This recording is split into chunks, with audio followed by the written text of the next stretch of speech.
আসসালামু আলাইকুম। আটকে যাওয়া প্রাথমিক ভর্তি পরীক্ষা ২০২৫ অনুষ্ঠিত হবে ২০২৬ সালের এপ্রিলের ১ম সপ্তাহে। তোমরা জানো কিন্ডারগার্টেন সহ বেসরকারি কিছু প্রাথমিক বিদ্যালয়ের সাথে একটা সমস্যার কারণে আইনি জটিলতায় তোমাদের এই প্রাথমিক বৃত্তি পরীক্ষা ২০২৫টি স্থগিত করা হয়।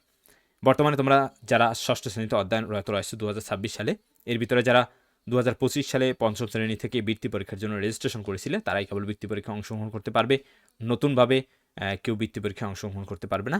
এবং তোমরা যারা রেজিস্ট্রেশন করেছিলে এর ভিতরে যারা বৃত্তি পরীক্ষা দিতে ইচ্ছুক, তোমরা এখন থেকে প্রিপারেশন নিতে পারো। কোরবানির আগেই তোমাদের এই পরীক্ষাটি নেওয়া হবে।